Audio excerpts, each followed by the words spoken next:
Hi, this video is part of the Every Drop Counts series, brought to you by Piedmont Environmental Alliance. While a lot of areas struggle for water access, we're really lucky to have a sufficient supply of water here in Piedmont, North Carolina. Almost 80% of our water in Forsyth County comes from Yadkin River and Salem Lake. The Moravian settlers that moved to this land chose this spot for its abundant water source. However, that does not mean that the other streams and rivers in the county don't also support our water use. In fact, most of the streams and creeks in the area eventually drain into the Yadkin River, creating the Yadkin PD River Basin, one of 17 river basins in North Carolina. A river basin is the land that water flows across or under on its way to a river. Think of it like a bathtub or a sink, in which the surface carries all of the water to one drain. Our river basin covers 7,200 square miles, meaning that all of that land area and all of the water it contains is connected with the Yadkin River. This includes all the water we use, as it travels from our drains to septic tanks, sewage cleaning centers, and back into our water system. Every river basin is also made up of watersheds, a smaller land area that drains to one stream, lake, or river. We all live in a watershed, meaning all of your stormwater runoff and smaller bodies of water are interconnected, flowing into the same body of water, which eventually joins with the Yadkin PD River. We rely on our river basin for drinking water, and it relies on us to keep it healthy and clean. How is that river and lake water transformed into our drinking water? Well, that's where Winston-Salem Forsyth County Utilities water treatment plants come in. There are 3 water treatment plants in our county that can process up to 91 million gallons of water a day. Most of our water here in Forsyth County comes from the Yadkin River.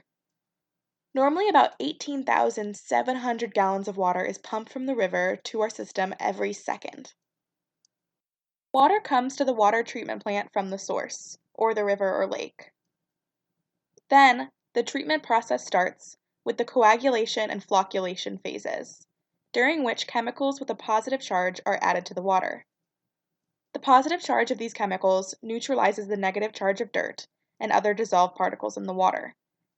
When this occurs, the particles bind with the chemicals and form larger particles, called floc.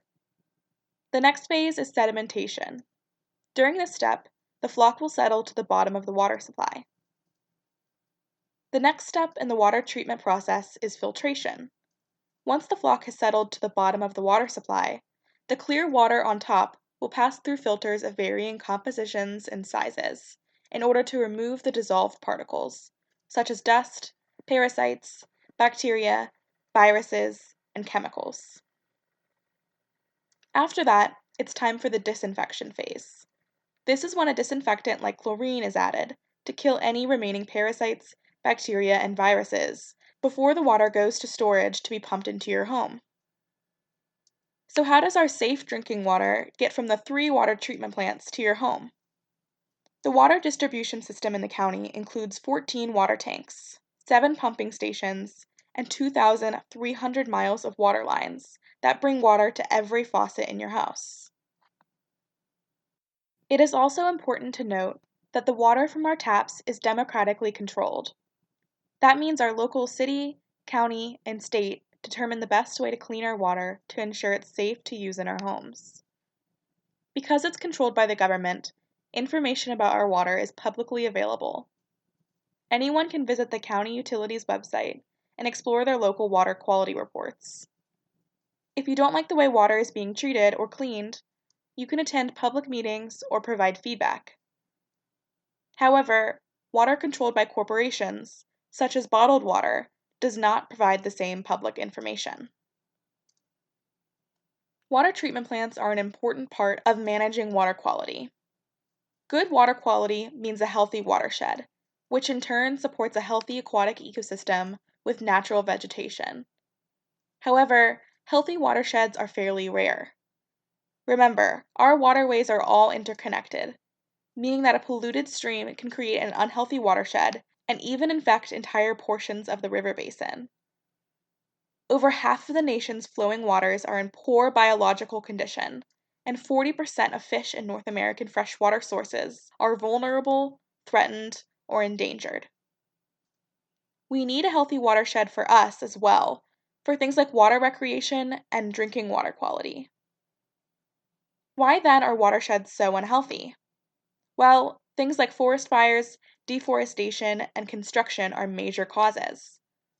All of these are human-caused problems, also known as pollution. Pollution is a huge threat to our already limited fresh water. Watch our next video to learn more. Thank you to our sponsors for making this video possible.